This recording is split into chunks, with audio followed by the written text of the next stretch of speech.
Sound check test.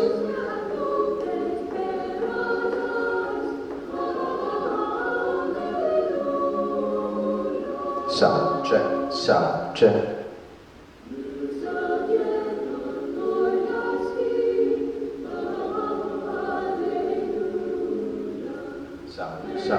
Sound check, sound.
Magandang gabi po muli mga kapatid, mga kaibigan. Welcome po sa Sunday evening service dito sa Jesus Christ Baptist Church.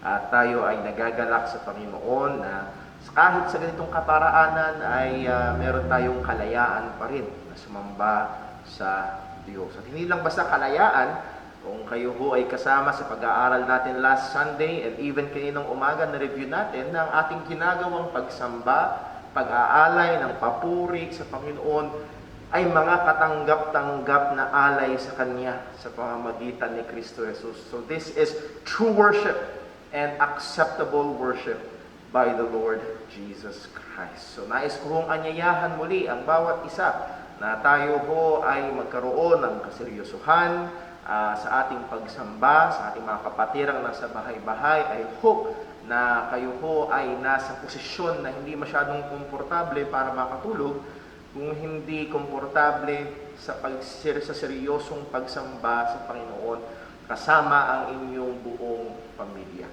Ilang mga announcements po muna bago ho tayo dumako sa ating pagtawag sa pagsamba o sandali ng katahimikan. Ang atin hong kapatid na Sister Jinjin ay ipag-pray natin. Come July 1 ay ang kanyang third session ng chemo sa second batch. So all in all ay pang-siyam na chemotherapy ni Sister Jinjin. At salamat ho sa Panginoon at meron tayong mga kapatirang tumugon sa ating mong panawagan na maging channel of blessing para ho sa ating kapatid. All in all, 4,500 ang sinabi sa akin ni Sister Jinjin na kanyang kailangan. Ngayon ho ay kaunting halaga na lamang ang kulang. So pag-pray ho natin yan at pinupuri ko ho ang Panginoon sa ating mga kapatiran na tumutugon sa panawagan at nagiging biyaya po sa ating mga kapatid na nangangailangan. Also, pray for Brother Dave Paule. Pray for Brother Romy Borromeo. Hindi natin mabisita si Brother Romy. Sila po ay nasa Bukawi ng matagal ng panahon at hindi tayo makatawid doon dahil nga sa mga quarantine na nangyari. So, pag-pray po natin. And also, atin pong ipanalangin sa Panginoon, come July 1 ay ang announcement ng ating gobyerno kung ang ating bayan o probinsya ng Bulacan ay magkakaroon ng pagbabago from GCQ to MGCQ, and that will allow us to be able to open the doors of our church. Again, magiging marahan, magiging napakaingat po natin at we are taking steps and make sure na ang ating mga kapatiran, maging yung maaaring bibisita po sa atin ay magiging safe. So pag-pray po natin yan at patuloy na wisdom na mula po sa Panginoon. At salamat po sa mga kapatiran na nagsasuggest, pero tayo ilang mga kapatiran na nagbibigay ng ilang mga bagay na dito sa church at nalalapit po natin pagpupasok, purihin ang Diyos sa inyo. Okay, so yun po ang ating mga announcements. Again, binati natin kayo ng umaga, ayaw kong makalimutan sapagkat bahagi ng history ng JCBC ang birthday ni Sister Margie Santos. Sister Margie, happy birthday again po sa inyo at nawa patuloy kayong pagpalain at gamitin ng Panginoon. Okay, so tayo po ay dadako sa ating panawagan sa pagsamba. Ito po ay sandali ng katahimikan upang atin hong ituon ang ating puso't isipan sa Panginoon at dumalangin din na tayo siyasatin ng Diyos at linisin sa anumang mga kasalanan. So tayo po ay manalangin sa Panginoon.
Tayo po ay manalangin. O aming amang Diyos, dakila at banal, kami sa iyo ay lumalapit muli sa pamamagitan ng aming Panginoong Hesus. At nalalaman namin, sa ngayon sa iyong salita, ang aming pag-aalay ng pagsamba, papuri, pasalamat, panalangin, awitin, ay mga katanggap-tanggap na alay sa iyong harapan dahil kay Kristo. O Panginoon, siyasatin mo nawa kami, aming mga buhay, oo, maging ang laman ng aming puso at isipan. Ama, anumang taliwas sa iyong mga kalooban at kautusan, tawarin mo po kami at linisin. Panginoon, bigyan mo kami ng puso na may pagmamahal sa iyo. Panginoon, likhaan mo kami ng puso na lalo at lalong tumitindi sa pagkatakot sa iyo. O Panginoon, aming hiling, ilagay mo sa amin ang puso na gaya ng mga bagong panganak na sanggol na nahandoon ang matinding pagnanasa sa iyong salita. O Panginoon, lagay mo sa aming puso ang pagkatakot sa iyo, ang pagsamba sa iyo. O muli, O Diyos, tulungan mo po kami, maging ang mga kapatiran na sa mga bahay-bahay, na maibigay ang panahon na ito sa isang seryoso at tunay na pagsamba. Ama, nawa maluwalhati ka. Ingatan mo kami, Panginoon. Samahan mo kami. Paalala mo sa amin, O Diyos, na ikaw ay nakatingin sa amin at binabantayan mo at kita mo kung ang mga kalagayan ng aming mga puso. Kung naman mangyari na ang aming nguso ay malapit, ngunit ang aming puso ay malayo. Ilayo mo ito sa amin, O Diyos. Sa lahat ng ito, Panginoon, ikaw lamang ang maitaas at kami ang maibaba, sapagkat ikaw lamang ang karapat-dapat. Dalangin namin itong lahat sa pangalan ni Kristo Jesus. Amen. Tayo po ay umawit sa Panginoon.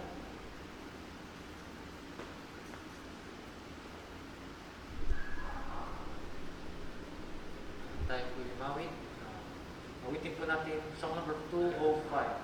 Holy, Holy, Holy. Song number 205.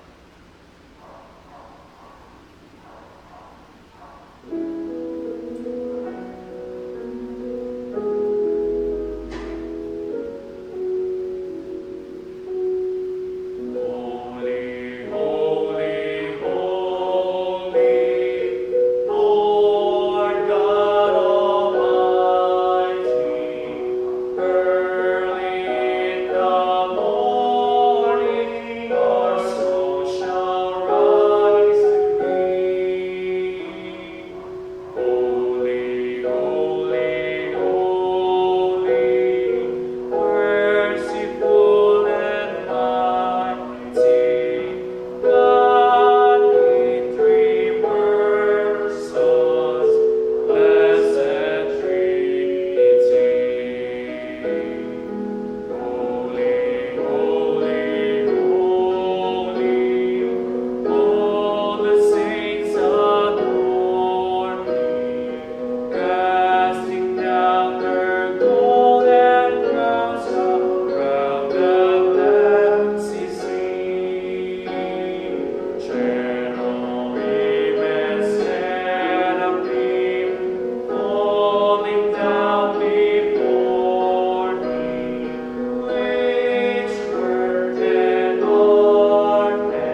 Purihin po ang Panginoon, tunay banal ang Diyos na ating sinasamba. Tayo po'y dumako sa ating sabayang pagbasa ng salita ng Diyos mula sa aklat ng mga awit. Psalm at awit at bubuksan po natin o babasahin natin ang Psalm 66. Awit 66 at magsisimula po tayo sa talatang 13 hanggang sa matapos sa talatang 20. Psalm 66 verses 13 to 20. And I hope, mga kapatid, maging nasa mga bahay, ay nakabukas sa inyong mga Biblia at tayo po ay sabay-sabay sa pagbasa. Ito po ang salita ng Panginoon. Ready? Read. I will go into thy house with burnt offerings. I will pay thee my vows, which my lips have uttered, and my mouth hath spoken, when I was in trouble.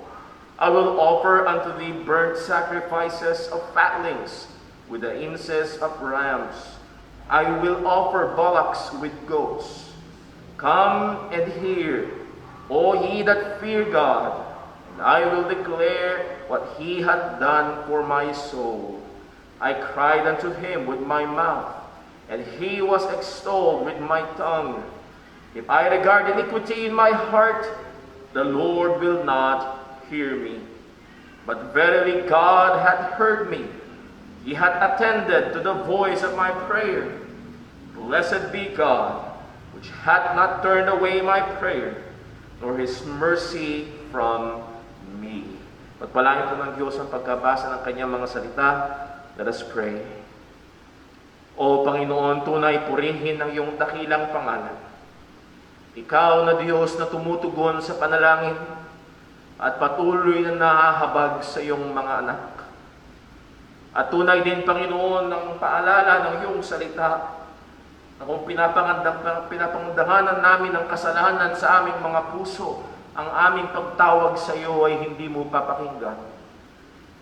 O Panginoon, kaya muli aming hiling na siyasatin mo kami. Anumang kasalanan, at tunay, O Diyos, madalas bulag kami sa aming mga sariling mali. Totoo ang sinabi ng iyong salita, ang dali naming makita ang puwing ng iba. O Panginoon, patawad po. Patawad po, tulungan mo kami na mas maging sensitibo pa sa aming mga sariling kasalanan. Tulungan mo kaming mas maging malupit sa aming mga sariling kasalanan. O tulungan mo kaming maging mas masipag sa pagpatay sa mga kasalanan. Kristo'y namatay para sa amin. It is enough that Jesus died and that He died for me. At alam namin na ito'y sapat para sa aming kaligtasan.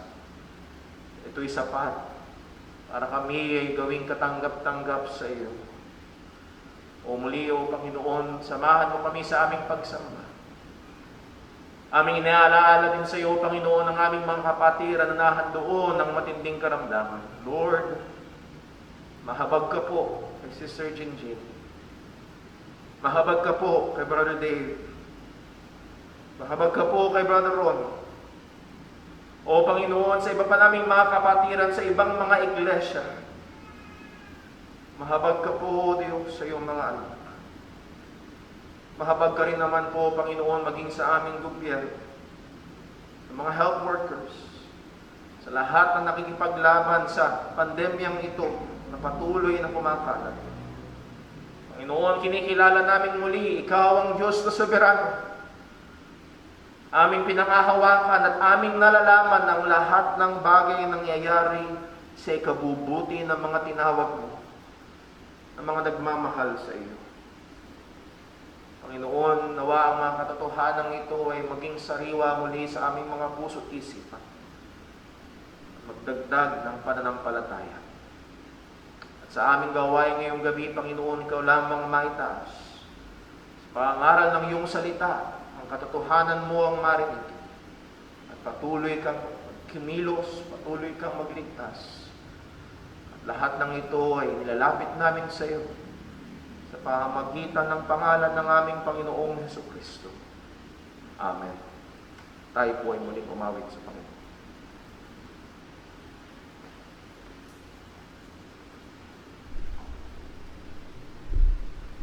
Tayo po ulit umawit. Awitin po natin song number 211. Jesus paid it all. Song number 211.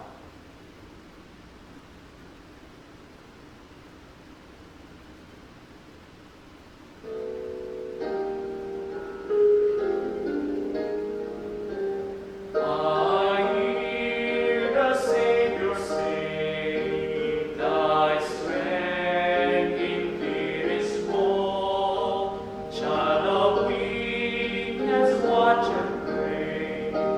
Find in me thy only hope." Jesus made it all to Him I owe. Sin hath left a crimson stain, He washed it white as snow. Lord, Thou indeed I find, Thy garment Thine alone can change the leper's spots and melt the heart of stone. Jesus made it all to Him I owe. Sin hath left a crimson stain, He washed it white as snow. For nothing good have I, whereby Thy grace to claim. I'll wash my garments white in the blood of Calvary's Lamb. Jesus made it all to Him I owe. Sin hath left a crimson stain, He washed it white as snow. And when before the throne I stand in Him complete, Jesus died my soul to save. My lips shall still repeat, Jesus paid it all to Him I owe. Sin hath left a crimson stain, He washed it white as snow.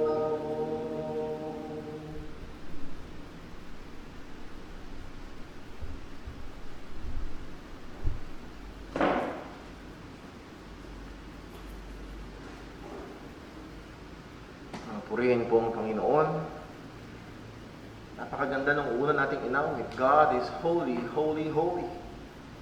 Ang katotohanan, tayong mga makasalanang tao ay hindi karapat-dapat sa Kanyang harapan.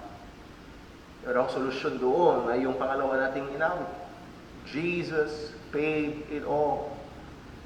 That's the only way na tayong mga makasalanan tanggap-tanggap sa Diyos na kabanal-banalan. Purihin ang Panginoon. O tayo ho ay magbabalik sa atin hong pag-aaral ng salita ng Panginoon sa Book of 1 Timothy. Itong maiksing sulat na ito ni Pablo kay Timoteo, yes, maiksi. O tayo ho ay nakakakuha tayo ng maraming mga katotohanan at napakakailangang katotohanan lalo na sa buhay ng manggagawa sa iglesia ng Panginoon at maging sa gawain ng iglesia ng ating Panginoong Hesukristo. Particularly ating pinag-aaralan ang mga katangian ng mabuting lingkod ng Panginoong Jesus sa iglesia. Mabilis ko lamang kong re-reviewin at napag-aralan na ho natin ang 8. Una, a good minister is a true servant of Christ. Ang mabuting lingkod ay tunay na alipin ni Kristo. Pangalawa, a good minister alerts his people of error. Ang mabuting lingkod sa iglesia ay nagbibigay babala sa mga tao patungkol sa mga maling katuruan o aral. Pangatlo, a good minister must be continuously trained in the Word. Ang isang mabuting lingkod sa iglesia ay kailangang patuloy na umiinam pa at lumalalim pa sa salita ng Panginoon. Number 4, a good minister avoids the influence of bad teachings. Hindi lamang siya nagbibigay babala sa mga tao ng maling katuruan, siya mismo ay umiiwas sa impluwensya ng mga maling katuruan. Ang 5, a good minister trains himself in godliness. So hindi lamang siya puro aral ng aral na napupuno ng katotohanan ng kanyang utak o ang kanyang kaisipan, kundi ito dapat ay lumalabas din sa kanyang pamumuhay at siya ay lumalago sa kabanalan ng buhay. Ang 6, a good minister is a hard worker. Nahandon ang kanyang pagsusumikap. Nahandon ang pagbibigay niya ng effort. Nahandon ang kanyang pagle-labor in word, in doctrine. Nahandon ang kanyang pagle-labor sa pag-oversight sa mga Kristiyano, pagpapastol sa mga tupa ng Panginoong Hesukristo na pinagkatiwala sa kanya. He is a hard worker. Ang 7, a good minister of Christ must minister God's word faithfully and authoritatively. Pagdating sa kanyang pagmiministeryo ng salita ng Diyos, hindi siya malahayang paglaruan ito, kundi nahandon ng kanyang katapatan, kung ano ang natinuturo ng Biblia, yun ang kanyang tinuturo, at tinuturo niya ito na may otoridad. At yung otoridad na yun ay hindi galing sa kanyang personalidad, ang otoridad na yun ay galing sa Diyos sapagkat ang kanyang sinahayag ay salita ng Panginoon. And then last Sunday evening, pinag-aralan po natin ang pang-8, a good minister must be a good example. Ang sabi ni Pablo kay Timothy sa chapter 4 verse 12, let no man despise thy youth, but be thou an example. At sa 6 na parte ng buhay, siya dapat maging halimbawa in word sa kanyang pagsasalita, in conversation sa kanyang pamumuhay, in charity, that is a sacrificial kind of love, in spirit sa kanyang attitude or motive sa pakikitungo sa iba, in faith, that is in faithfulness, siya dapat sa pakikitungo sa iba ay masumpungan may katapatan, and purity, it is more on sexual purity. At sa lahat ng ito, dapat maging ehemplo ang isang mabuting lingkod ng Panginoon. And Lord willing, ngayong gabi ito ay ating mong balak tapusin ng chapter 4. At meron ho tayong titignan na 4 pang katangian ng isang mabuting lingkod ng Panginoon. And to that chapter, I would like to invite you to open your Bibles, please. 1 Timothy chapter 4. 1 Timothy chapter 4, at muli natin basahin ang buong paragraph na ito na nilalaman ang thought ng paglalarawan sa isang mabuting lingkod ng Diyos.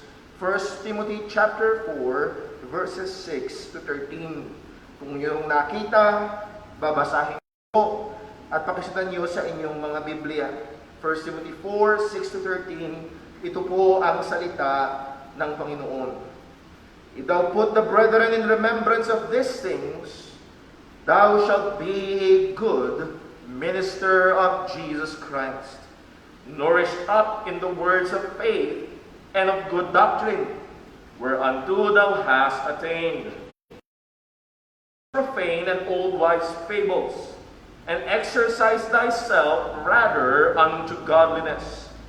For bodily exercise profiteth little, but godliness is profitable unto all things, having promise of this life, of the life that now is, and of that which is to come. This is a faithful saying and worthy of all acceptation. For therefore we both labor and suffer reproach, because we trust in the living God, who is the Savior of all men, especially of those that believe. These things command and teach. Let no man despise the youth, but be thou an example of the believers in word, in conversation, in charity, in spirit, in faith, in purity. Till I come, Give attendance to reading, to exhortation, to doctrine. Neglect not the gift that is in thee, which was given thee by prophecy, with the laying on of the hands of the presbytery. Meditate upon these things. Give thyself fully to them, that thy profiting may appear unto all. Take heed unto thyself, and unto the doctrine, continue in them, for in doing this, thou shalt both save thyself, and them that hear thee. Pagpalain po ng Diyos ang pagkabasa ng kanyang mga salita, hingin natin ang tulong ng Panginoon. O Panginoong Diyos, muli kami sa iyo ay humihingi ng habag at biyaya. Kailangan namin ang iyong pagtuturo. Kailangan namin ang iyong pagkilos sa aming mga matang nabubulaga na ito'y buksan upang makita namin ng mga dakilang bagay mula sa iyong salita. O Panginoon, tulungan mo po ako bilang tagapagturo. Tulungan mo po ang mga makikinig.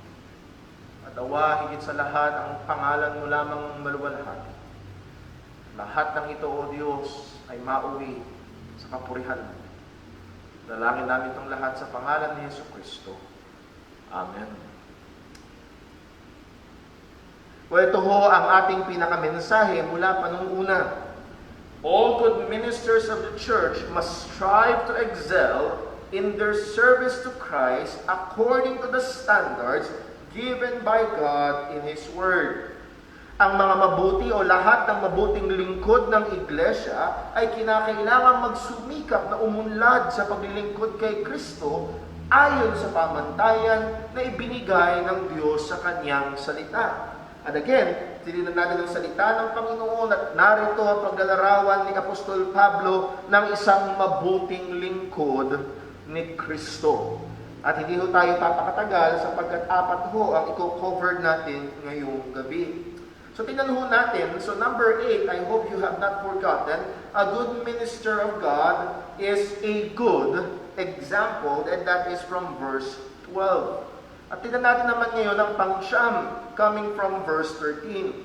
A good minister has a Bible-centered ministry.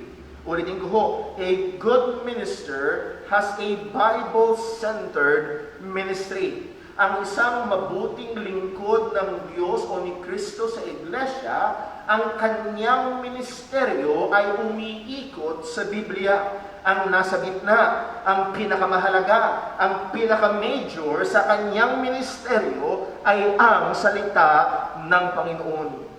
Kung meron sigurong best na adjective o salitang naglalarawan sa ministeryo ng isang pastor, ay hindi yung salitang masaya, creative, practical, or enthusiastic. Well, walang masama sa mga salita na yun.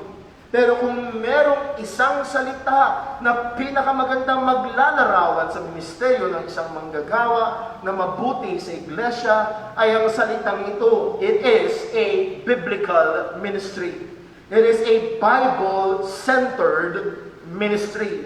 Nakasentro ang kanyang gawain, nakasentro ang kanyang paglilingkod, umiikot ang mga ministeryo sa salita ng Panginoon.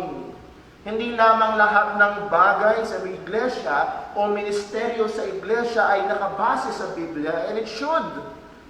Ang mga ginagawa sa iglesia ay dapat base sa salita ng Panginoon. Pero ang main thing, ang ibig sabihin hunan sa puntong ito, ang main thing, ang main focus sa ministry ng isang mabuting lingkod ng Diyos sa iglesia ay walang iba kung hindi ang ministeryo ng salita ng Panginoon. Kaya ang sabi ni Pablo kay Timothy ay ito, "Till I come, give attendance to reading, to exhortation, to doctrine." Ano ho ba ang setting? Iniwan ni Pablo si Timothy sa Ephesus para i-handle hindi maliit na problema, hindi kakaunting problema, kung hindi malaki at madaming mga problema. Kailangang pigilan ni Timothy ang mga maling pangangaral at mga maling mangangaral. At kailangan niya ring mag-install ng mga bago at mga qualified na mga pastor sa iglesia sa Ephesus. As we have seen last week, it is an uphill battle para kay Timothy. Hindi, it is kumbaga, the flow of the current is against him. The culture na kanyang ginagalawan ay laban sa kanya. Binibilang siyang isang kabataan. Ibig sabihin ng kanyang boses ay mahina kahit na totoo ang kanyang sinasabi. Ano ang kailangan gawin ni Timothy? Meron bang secret? Meron bang secret technique or new way to do the ministry na kailangan niyang gawin para easily ma-turn around ng mga bagay at maging maayos at mawala ang mga problema? Anong payo ni Pablo sa kanya? Keep the ministry of the Bible center. Lagay mo sa sentro pa rin ang ministeryo ng salita ng Diyos. Till I come, give attendance to reading, to exhortation, to doctrine. Naalala ko, hindi ko na maalala kung anong palabas, pero ang ginagawa, ang setting ng palabas na yun ay isang doktor, may kausap sa telepono. Ang kausap sa telepono ay isang tao na merong nag-collapse na isa pang tao. At ang sabi ng doktor, just keep doing CPR. I am coming, just keep doing CPR. Gawin mo lang, ituloy mo lang yan, parating na ako. At ang sabi ni Pablo kay Timothy, just keep ministering the Word of God. Hanggang dumating ako dyan. Timothy, wala kang gagawin. Wala kang ibang atupagin, kundi ang salita ng Diyos. Tingnan mo natin isa-isa. Till I come, ibig sabihin, nagpaplano si Pablo na muling bumisita sa Ephesus. At habang wala pa siya doon, kailangang panatilihin ni Timothy na ginagawa niya sa ministeryo ang mga bagay na ito. Give attendance to reading. Now, let me just give a note na meron hong mga tao na ang interpretasyon dito, ito ay utos sa pastor na kailangan ng pastor ay maging palabasa. And I would say yes, kailangan ng pastor ay palabasa. Kung hindi mahilig magbasa, kailangan niyang maging palabasa. Pero hindi ito ang inuutos dito. Actually pag tingnan niyo sa Greek, ay meron itong definite article na nawala dito sa English. That is, ang mas tama at mas magandang translation dito. Till I come, give attendance to the reading. So again, ang function ng word na the, definite article, is nagbubukod tangi.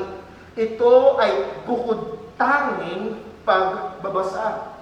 Ano ang tinutukoy sa bukod tanging pagbabasa na ito? Well, actually, hindi lamang yung reading ang may definite article. Yung exhortation and doctrine also have definite articles. At nagkakaisa ho ang mga karamihan ng mga Bible teachers and scholars na ang tinutukoy nito ay walang iba kung hindi ang public ministry of the Word of God. The reading of the Word of God. The exhortation from the Word of God. The doctrine or the teaching from the Word of God. So muli, ang ministeryo ng isang mabuting lingkod ni Kristo sa iglesia ay nasumesentro sa salita ng Panginoon. Isang magandang halimbawa ho dito sa reading na ito ay makikita ho natin, at actually minana ito ng Christian church sa practice ng mga Hudyo, even in the synagogue. Let me just give an example. At hanggang ngayon, ginagawa ho, actually kakagawa lang natin ito. Buksan natin sandali sa Luke chapter 4. Luke chapter 4, verse 16. Luke chapter 4, verse 16. Ano po ang sabi? Tignan natin itong halimbawa ho na ito. Luke 4, verse 16. At tuwing Sabbath, syempre mga Hudyo, ang kanilang pagtitipon ay araw ng Sabbath. Ano ang nangyayari? Luke 4, verse 16. And he came to Nazareth, who is that he, Jesus, he came to Nazareth where he had been brought up, so siya lumaki, and as his custom was, he went into the synagogue on the Sabbath and stood up to read. So, ito ang setting. Pumunta si Jesus sa Nazareth at araw ng Sabbath, siya pumunta sa synagogue, which is a gathering of the Jews. At ang sabi, siya'y tumayo para magbasa. And it is implied na ang mga tao ay nakaupo. Dahil kung lahat ay nakatayo, anong says na siya'y tumayo para magbasa? So ito ang setting. Tumayo si Jesus, ang mga tao sa paligid ay nakaupo. Tumayo siya upang siya ang magbasa ng salita ng Panginoon. Verse number 17. And there was delivered unto him the book of the prophet Isaiah. Yung book dyan, hindi yung book na ganito, kundi scroll. Pakikita natin mamaya. And when he had opened the book, he found the place where it was written, The Spirit of the Lord is upon me, because he hath anointed me to preach the gospel to the poor.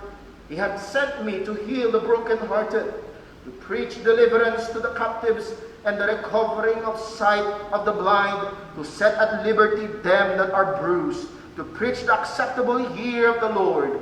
And he closed the book, and he gave it again to the minister, and sat down, and the eyes of all them that were in the synagogue were fastened unto him. So nakikita niyo yung setting? Narito ang maraming mga tao, sila ay nakaupo, at tumayo si Jesus at tinanggap niya ang scroll ng Book of Isaiah at binuksan niya ito at binasa niya yung ating nabasa at kilos niya ito at binalik niya at siya'y naupo, and higit sa malamang yung kanyang upuan ay medyo mas mataas kaysa sa iba sapagkat siya ang tagapagturo at nakatutok ang mga paningin ng mga tao sa kanya. Sila naghihintay sa ituturo ni Jesus. Anong sabi? And he began to say to them, verse 21, This day is this scripture fulfilled in your ears. Natupad. Natupad ngayon sa inyong mga tainga. Natupad ngayon ang sinasabi ng scripture na ito. That means to say, I am the fulfillment of that scripture. And all that bear him witness and wondered at the gracious words which proceeded out of his mouth, and they said, Is not this Joseph's?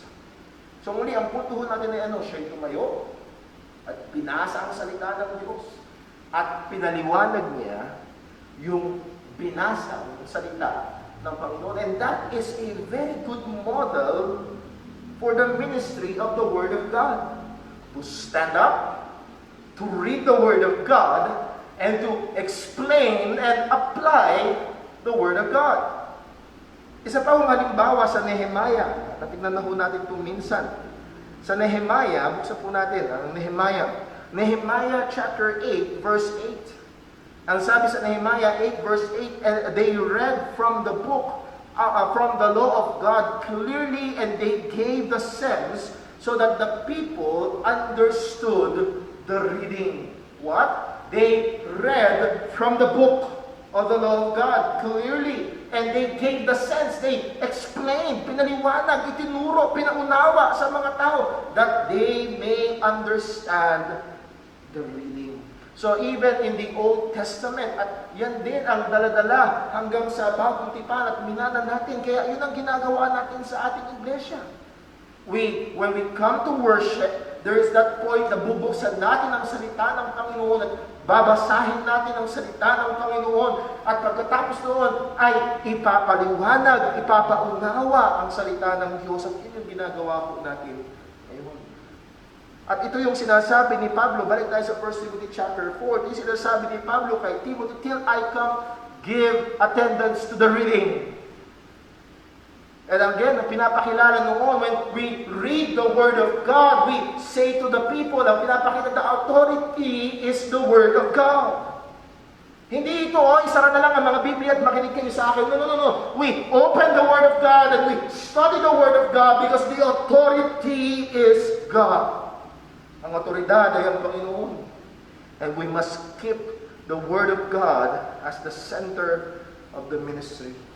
Till I come, give attendance to the reading. And not just that, give attendance to the exhortation. That word exhortation, ibig sabihin is, pinag-aralan yung word exhortation, to come near. Or to call, to come near. Ibig sabihin, tinatawag, lapit ka dito. Lapit ka dito. O may mga pagkakataon, ginagawa ho natin yun. Tama ho ba? Meron tayong taong tatawagin, lapit ka. Ang madalas ginagawa yan ng matanda sa bata, lapit ka. At meron akong gustong sabihin sa iyo. Meron akong gustong ipaliwanag sa iyo. And this word exhortation means to give an advice, to give a counsel, or even to give admonition. Ibig sabihin ng admonition is caution or warning or an encouragement or comfort. So itong exhortation ay sa maraming paraan pwede gamitin. Pwede ka magbigay ng advice, magbigay ng payo, magbigay ng caution, magbigay ng babala, mag-rebuke sa ginagawang masama, magbigay encouragement sa tao na di-discourage, magbigay ng comfort sa mga tao na sa gitna ng kahirapan. And where will that come from? From the reading. Galing sa salita ng Panginoon. And then also, till I come, give attendance to the doctrine. And that is the teaching. Ang pagtuturo ng mga katotohanan. Again, katulad ng diniin pa natin, nakaraan pang mga Sunday morning hanggang kaninang umaga, ang mag-hold sa pananampalataya ng Kristiyano sa gitna ng pag-uusig ay ang mga katotohanan ng salita ng Diyos. Kaya dapat tayo ay maging masipag pa, maging seryoso pa sa mga pagtuturo ng mga katotohanan ng Panginoon. The doctrine. And what will be the source again? Anong babasahin? Saan manggagaling ang exhortation? Saan manggagaling ang doctrine or teaching? Ang sabi ni Pablo sa 2 Timothy chapter 3 verse 16, all Scripture is given by inspiration of God and is profitable for what? For doctrine, for reproof, for correction, and that is exhortation, for instruction in righteousness. So ang pinakapagmumulan nito ay walang iba kundi ang inspired Word of God. It must be the focus of reading, teaching, and exhortation. This is the center of the ministry of a good servant of Jesus Christ. Ito ang magiging sentro. O mga kapatid, sa maraming mga churches ngayon, delikado ang nangyayari. Ang ministeryo ng salita ng Diyos ay naaalis na sa sentro at nalalagay na sa gilid. Sa maraming mga churches, ang sentro na ay mga drama and skits. Sa maraming mga churches, ang sentro na ay sayawan at hiyawan at iyakan at tawanan. Sa maraming mga churches, ang sentro na ay ang kainan, fellowship nilang tinatawag at mga joke na kanilang pinagsasalu-saluhan. No, the center of the ministry must be kept the Word of God. At nawa sa ating hong iglesia, panatilihin niyo hong i-uphold ang mga ministro ng iglesia sa anumang church, at lalo na dito sa JCBC, na ang sentro ng ministeryo ay ang seryosong pag-aaral ng salita ng Panginoon. A good minister has a Bible-centered ministry. Pang-sampo, a good minister serves with his God-given gifts. A good minister serves with his God-given gifts. Verse 14. Ito po ang sabi ni Pablo kay Timothy. Balik tayo sa chapter 4, verse number 14 ng 1 Timothy. Neglect not the gift that is in thee, which was given thee by prophecy with the laying on of the hands of the presbytery. So anong sabi ni Pablo kay Timothy? Timothy, do not neglect the gifts that is in thee. Huwag mong pabayaan, huwag mong kalimutan ang mga kaloob ng Diyos sa iyo. At itong mga kaloob na ito ay mga kaloob ng Diyos, mga kakayahan, mga abilidad, mga gifts ng Panginoon sa iglesia, sa mga lingkod sa iglesia, at sa bawat isa sa iglesia, upang paglingkuran ng isa't isa sa ikalalago at ikatitibay ng iglesia ng ating Panginoong Kristo. By the way, let me mention, hindi lamang ang pastor o manggagawa ang merong gifts. All believers are gifted. There is no ungifted Christian. All Christians are gifted. Tiniyak yan ng salita ng Panginoon. Sa Ephesians chapter 4, verse 7, ang sabi, but unto every one of us is given grace according to the measure of the gift of Christ. So lahat daw ng Kristiyano was given grace, given gifts. So Romans chapter 12 verse 5 ang sabi, so we being many are one body in Christ and everyone members of one another. So lahat ng tao sa iglesia, particularly sa lokal na iglesia, ay miyembro ng isa't isa. Kahit marami tayo ay iisang katawan, pero kahit iisang katawan tayo, maraming parte. At bawat parte, iba-iba ang gawain, iba-iba ang kakayahan. At saan manggagaling ang ating kakayahan? Verse 6 ang sabi ni Pablo sa Romans 12, having then gifts differing according to the grace that is given to us, whether prophecy, let us prophesy according to proportion of faith, and so on. At nag-enumerate siya. And it is not intended to be an exhaustive list, but an example of gifts given to the church. So again, ang punto ito, lahat ng Kristiyano ay may gifts. At ang punto, ang sabi, ang bawat gifts ay iba-iba. At anong sabi? Having the gifts differing according to the grace of the given to us, whether prophecy, let us prophesy according to the portion of faith. So, paano yung paglilingkod natin? Ang paglilingkod natin sa iglesia ay kung ano yung kaloob sa atin ng Panginoon. At ang sabi at paalala ni Pablo kay Timothy, don't neglect your gifts. Huwag mong kalimutan. Timothy, huwag mong pabayaan. At isa sa mga gifts ng isang pastor ay walang iba kung hindi the gift of teaching. Kung merong isang pinaka-technical na kakayahan na meron dapat ang bawat manggagawa sa iglesia, he must be what? Apt to teach. At pag tinuloy niyo yung basa sa Romans chapter 12, isa yun sa mga gifts, that is teaching. At ang sabi ho ni Pablo, remember or neglect not the gift that is in thee. Timothy, yung kaloob sa iyo ng Panginoon, huwag mong kakalimutan. Anong paalala sa kanya sa chapter 2 o sa 2 Timothy chapter 1 verse 6? Wherefore I put thee in remembrance that thou what? Stir up the gift of God. Iyong pagyamanin, iyong i-develop, iyong i-improve pa ang kaloob sa iyo ng Panginoon. Bakit sinong makikinabang? Kung hindi walang iba ang iglesia ng ating Panginoong Jesucristo. So again, these gifts will also limit his personal ministry. Anong ibig sabihin ko niyan? Merong mga pastor na sinusubukang gawin ang lahat ng bagay sa church. Takot silang magbigay ng ministeryo sa iba. And that just betrays the picture na napakayamang picture na paulit-ulit na sinasabi sa Biblia na tayo ay iisa sa Romans, sa 1 Corinthians, sa Ephesians, na tayo ay iisang katawan at maraming parte at ito dapat lahat ay kumikilos sa ikalalago nito. At ang katotohanan na hindi lahat ng gifts ay nasa pastor, dapat yun ay magbigay sa kanya ng maliwanag na katotohanan na hindi siya ang gagawa ng lahat ng bagay. Anong sabi ni Pablo sa kanya? Neglect not the gift that is in thee. And those gifts na nasa iyo, yun ang gagamitin mo sa paglilingkod. Yung gifts na nasa kapatid, yun yung gagamitin niya sa paglilingkod. And that will limit the ministry na ginaganapan natin. So a good minister of God serves with the with his God-given gifts.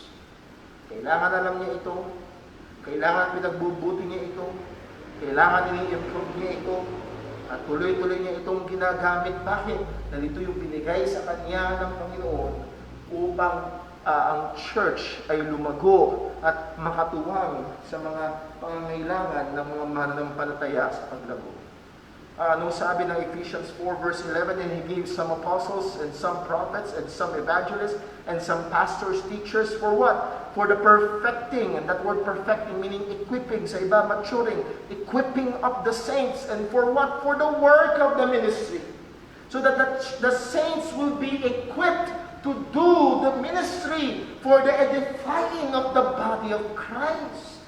So the pastor or the minister of the church, a good minister of the church, he's given gifts. Ito'y gagamitin niya. Isa doon ay ang pagtuturo, pangangaral ng salita ng Diyos to equip the saints. And Him with the saints will work together the work of the ministry for the edifying of the body of Christ. O mga kapatid, I cannot wait na tayo ay magkasama-sama dito sa church. Why? O huwag niyo sanang isipin, it's a one-man show or two-man show. Si Brother Gab lang ang kailangan at gagana. No. Kailangan ho tayong lahat sa iglesia, ginagamit ang mga kaloob na binigay sa atin ng Panginoon sa patuloy na ikalalago at ikatitibay ng kanyang katawan. So a good minister ministers with his God-given gifts. Panglabing isa, tingnan po natin. Verse number 15. A good minister is a focused worker. A good minister is a focused worker. O wala hong mabuting trabahong nagagawa o walang trabahong nagagawa ng mabuti kung ang isip ng gumagawa ay lumilipad sa ibang mga bagay. Subukan niyo ho ang pagbabasa. Kung ang isip mo'y lumilipad sa ibang mga bagay, natapos mo yung binasa mo pero hindi mo naunawaan. Alam yan ng mga estudyante, kung ikaw ay nagre-review para sa exam, kung ang isip mo ay lumilipad sa Mobile Legends o sa TikTok, wala kang nauunawaan sa iyong nire-review. So, kailangan ay nakafocus. Tingnan natin sandali ho sa sinabi ni Pablo kay Timothy sa 2 Timothy chapter 2. 2 Timothy chapter 2, ang sabi ni Pablo ay ito, sa verse 3. 2 Timothy chapter 2, verse 3. Thou therefore endure hardness as a good soldier of Jesus Christ. Anong sabi niya sa verse 4? No man that warreth entangleth himself with the affairs of this life. Why? That he may please him who hath chosen him to be a soldier. Anong sabi ni Pablo? Kinumpara niya ang isang lingkod ng Diyos sa isang sundalo. Hindi ito madali. Isa itong labanan. At ang isang sundalo na ipaggera, ang sabi, entangleth not himself with the affairs of this life. That word entangleth, ay with the word, hindi niya dapat ibinubuhol, hindi niya dapat ipinapasok ang kanyang sarili with the affairs. Again, ang ibig sabihin niya is transaction, businesses of this life. He must focus on fighting. Mahirap kapag nakikipaglaban ng sundalo at nakafocus siya sa ibang mga bagay. Hindi uubra. Kaya nga ho napakadelikado ng pagdadrive at nagte-text. Pag nagdadrive ka, focus ka lang sa pagdadrive. At dahil pag hinaluan mo yan ang pagte-text ka, yan ay higit sa malamang kakahinatnan ng aksidente. At marami nang nangyaring kanya. At ang sabi ni Pablo kay Timothy, kailangan nakafocus ka. Bilang isang sundalo, huwag mong ipasok ang sarili mo sa kung anong mga mundong mga gawain. It doesn't mean na bad yung mga gawain, pero mag-focus ka na bigyang lugod siya na tumawag sa iyo bilang kanyang sundalo.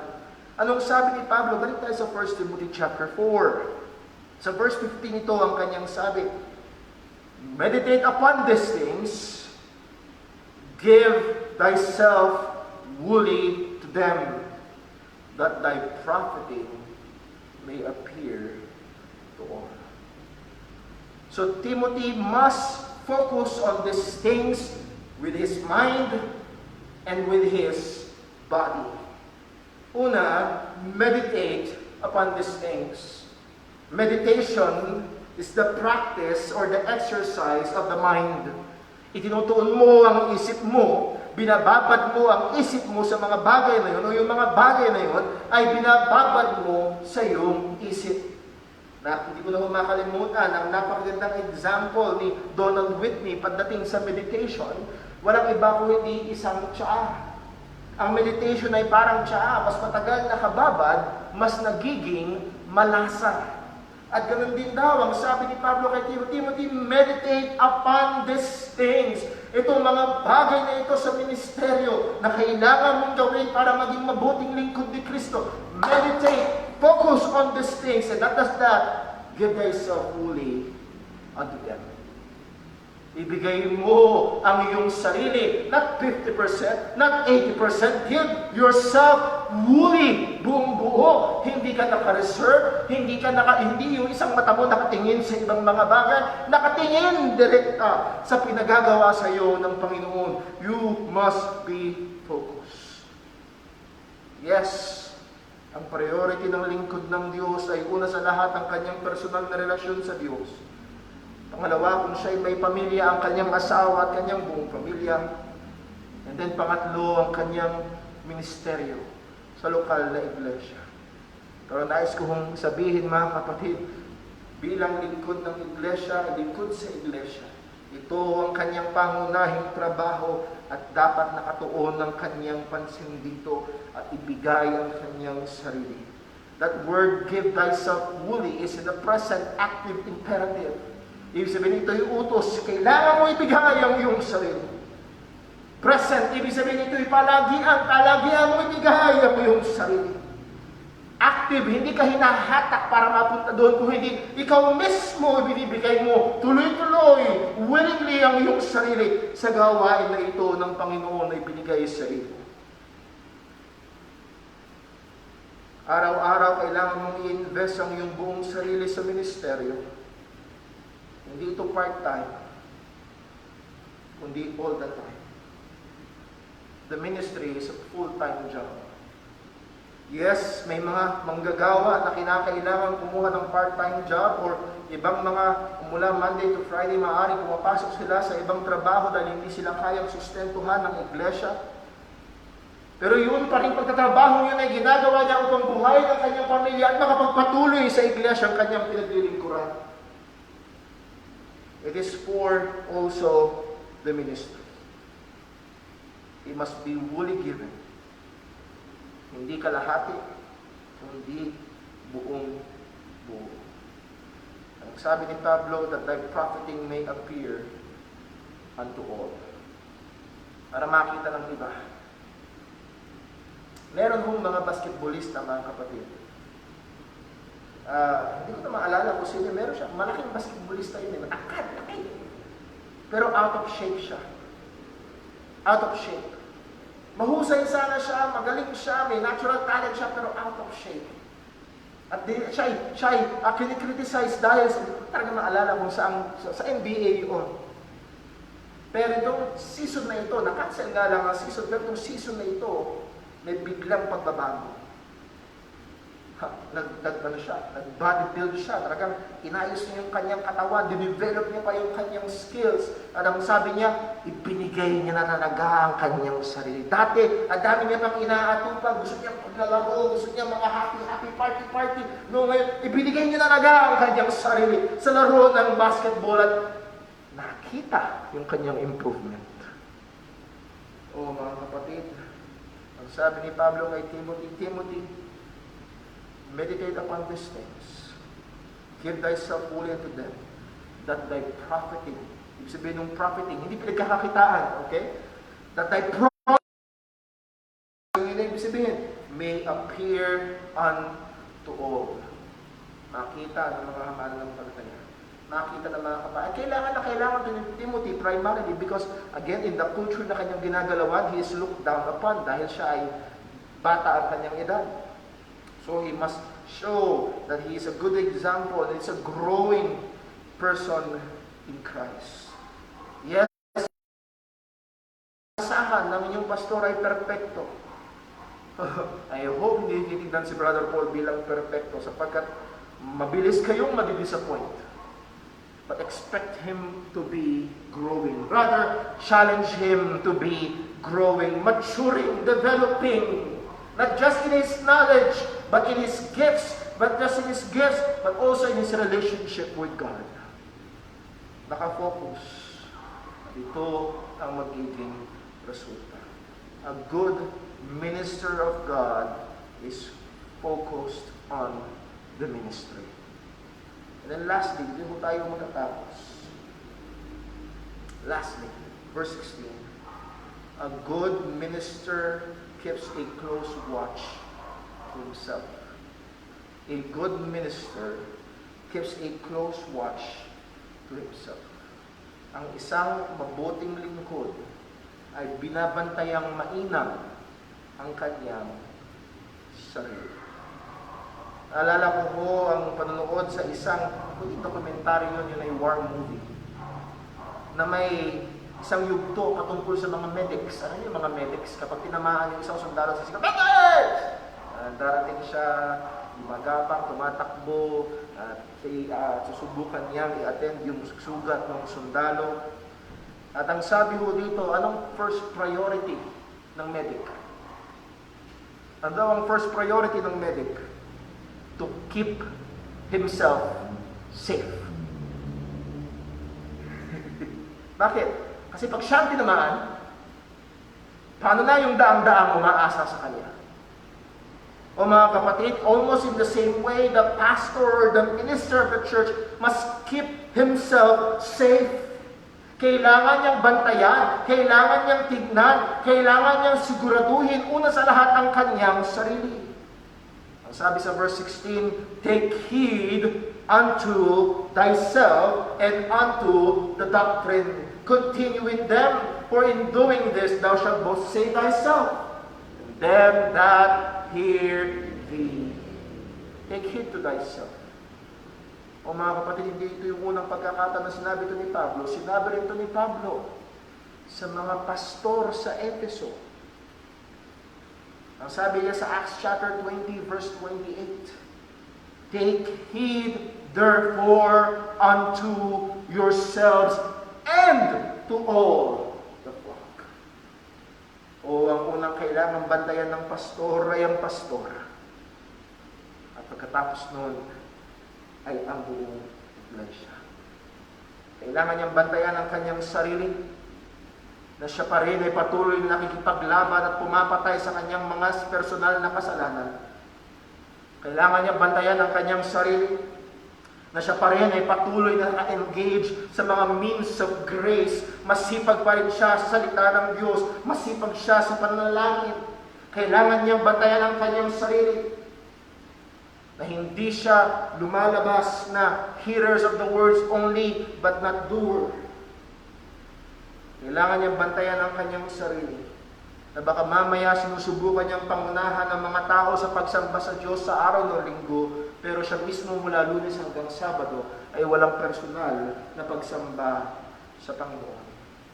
Kailangan niyang bantayan ang sarili. At sabi nga kung madalas ng mga pastor na una na sa amin, mula sa 3 F. Ano yung 3 F, brother? Female, financial, and fame. Kung meron daw 3 madalas kinababagsakan ng isang manggagawa, ay itong 3 ito. Babae, pera, at katanyagan. O kasama doon ng kayaban.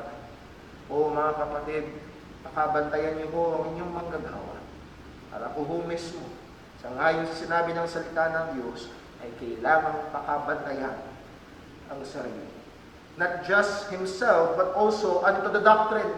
Kailangan niyang bantayan ang doktrina, kailangan niyang palagaan ang katotohanan, kailangan siyang maging katulad ni Joshua na hindi liliko sa kaliwa, hindi liliko sa kanan, manatiling nasa gitna, manatiling nasa sentro ng katotohanan ng Panginoon. At kung kinakailangan, sabi nga ni Jude, he must earnestly contend for the faith. He must not be seeking new things. He must not be trying to be creative. His goal is to be faithful. Ang kanyang gawain ay hindi maging creative sa doktrina, kundi maging tapat sa katuruan ng Panginoon. Ano nang sabi? Sabi ni Pablo ito, for in doing this, thou shalt both save thyself and them that hear thee. Now, let me clarify.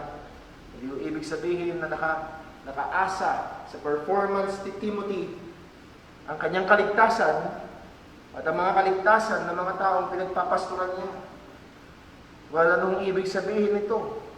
He will be saving himself from shipwrecking his faith.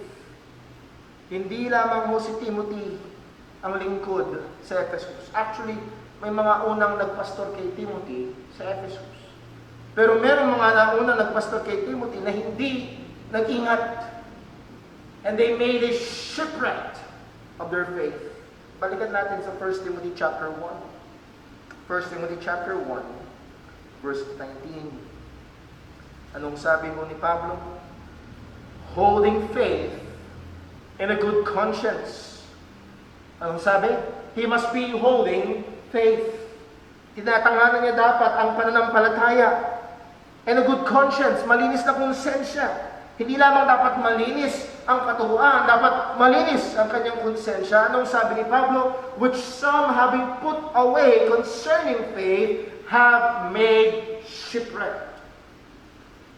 Nagbigay ng halimbawa, higit sa malamang, ito yung mga leaders sa church at Ephesus na kinakailangan na excommunicate because they teach false doctrines.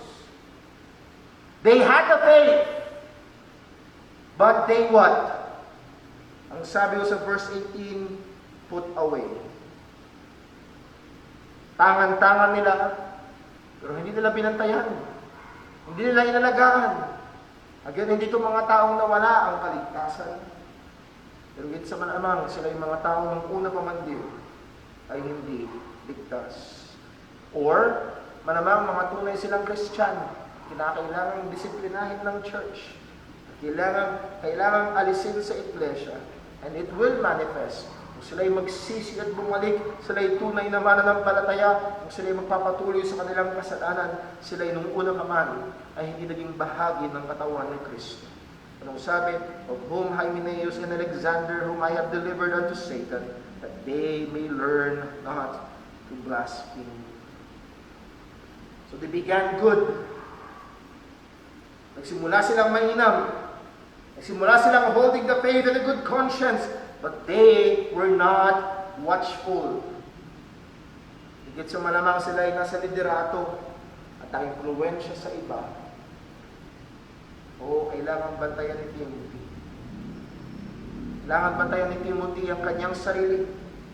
Kailangan bantayan ni Timothy ang kanyang atangan-tangang pananampalataya upang siya ay maging mabisang kagamitan sa kamay ng Diyos, upang siya mismo at ang mga mananampalataya ay magpatuloy sa pananampalataya at pumasok sa katapusan ng kanilang kaligtasan. That may enter their final salvation, and that is our glorification. And mga kapatid, yun ang tinuturo ng Panginoon. True saints, ang mga tunay na ligtas, they will persevere. Magpapatuloy. Ay itong pagpapatuloy na ito, yes, tayo ay tangan-tangan ng Panginoon, hawak-hawak ng Panginoon, at ang Diyos ay nagbigay ng mga kaparaanan upang tayo ay masustentuhan sa ating pananampalataya. At isa dito ay mga lingkod ng Panginoon na nilagay niya sa iglesia na magtuturo, mangangaral, magpapayo, mag-iingat, magbabantay, at kailangan ni Timothy bantayan ang kanyang sarili at ang katotohanan upang siya mismo at ang mga pinagpapastoran niya ay kanyang magabayan tuloy-tuloy sa pananampalataya hanggang pumasok sa presensya ng Panginoon. O muli, napakasarap isipin na ang mga lingkod ng Diyos, kaming mga pastor, ay kagamitan ng Diyos. But that's just that. Kami, kagamitan. Wala sa amin ang kapangyarihan, kundi nasa Panginoon. At si Timoteo bilang isang mabuting lingkod ng Panginoon ay kailangang maging mapagbantay sa kanyang sarili at sa katotohanan na kanyang daladala. O mga kapatid, nawa, bantayan natin. Bantayan niyo po si Brother Paul. Encourage niyo. Tulungan niyo po ako na patuloy. Kung dumarating ang sa 12 katangian na ito ng mabuting lingkod, kung meron kayo napapansin na napapabayaan ko, o ako po ay inyong mapagmahal na paalalahanan. Kung sakali mang dumating ang panahon na kailangan tayong tumawag ng panibagong pastor sa church na ito, sapagkat lumalaki ang gawain. Again, a multiplicity of elders is a very biblical thing. Pag tingnan natin ang New Testament, karaniwan sa mga iglesia, there are pastors, not just a pastor. And historically, yan ang stand ng mga Baptist churches. Hindi isa lang, kung hindi maraming mga pastor sa loob ng isang iglesia. Siyempre, depende sa dami ng tao, sa kakayahan ng iglesyang suportahan ng lingkod ng mga lingkod ng Panginoon. Nevertheless, kung kakailanganin man natin tumawag pa ng isang pastor or kung sakaling kailangan ng palitan si Brother Paul sapagkat wala na. Natin alam. O nawa mga kapatid, para tilihin natin, 1 Timothy chapter 3, yung mga qualifications. And then 1 Timothy chapter 4, yung mga good characteristics ng isang tapat at mabuting lingkod ng Diyos sa iglesia. Ingatan po natin, hold po natin ang mga bagay nito. Mahabag nawa ang Panginoon sa atin. Let's pray. Ama sa langit, salamat po, Panginoon, sino ang sasapat sa mga bagay na ito. At tunay, Panginoon, sa ganang aming sarili, alam namin kami ay araw-araw kinakapos. Pero salamat sa biyaya mo. Salamat sa pasensya mo. Salamat sa pagtuturo mo. At salamat po sa mga kapatirang ginagamit mo upang magbigay paalala at magbigay lakas. At nawa, O Diyos, kami bilang isang iglesia, maging sa panahon na ito ng pandemya, ay magkaisa bilang isang katawan na maraming parte, na iba-iba ang iyong kaloob at iba-iba ang ministeryo na iyong pinagkaloob sa amin. Tulungan mo kami na patuloy paglinangin pa, pag-inamin pa ang mga kaloob mo na ito sa patuloy namin paglilingkod sa isa't isa sa iyong pangalan at sa ikatatag ng iglesia. O Panginoon, mahabag ka po sa akin bilang pastor ng church na ito. Alam mo po, kita mo po ang aking mga pagkukulang at kahinaan.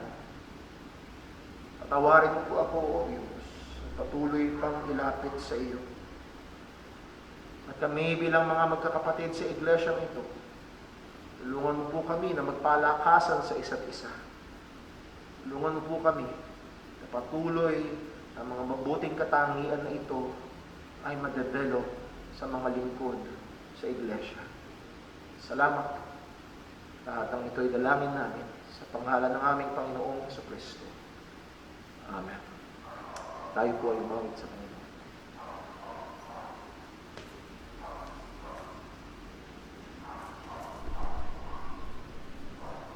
Tayo po umawit. Awitin po natin, Glory to His name. Song number 153. So, Glory to His name. First and last stanza.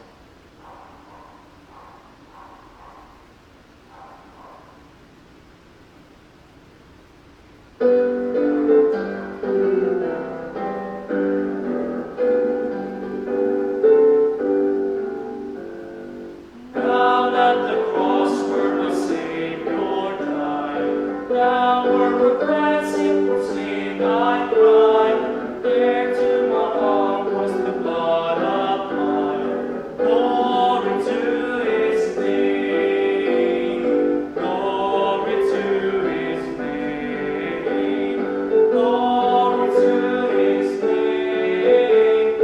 There to my heart was the blood applied. Glory to His name. Come to this fountain so rich and sweet, cast like the soul at the Savior's feet. Plunge in today and be made complete. Glory to His name. Glory to His name. Glory to His name. There to my heart was the blood applied. Glory to His name. Amen.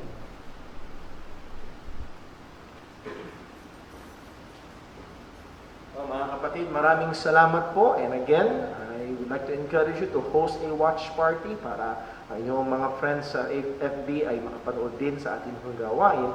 And so Wednesday, huwag natin kalimutan, Lord willing, we will have a special episode ng ating Time in the Word. So, secret pa ho yung ating surprise. malaman, nais namin kayo imbitahan 6 p.m. Wednesday, and also we have a time in the Word Friday 6 p.m. din po ang ating hong gawain. Pag-pray po natin ang bawat isa, magiging desisyon ng ating gobyerno kung mag-iiba ang ating quarantine mode, at nawa ay bigyan tayo patuloy ng wisdom at pag-iingat ng Panginoon sa mga hakbang na kailangan natin gawin. Remember, Sister Chin Chin, sa inyong panalangin, July 1 ang kanyang chemotherapy at ang kanyang buong pamilya, panalangin po natin. Muli mga kapatid, I love you all, I miss you all, and may God bless us all. Ingat po tayong lahat.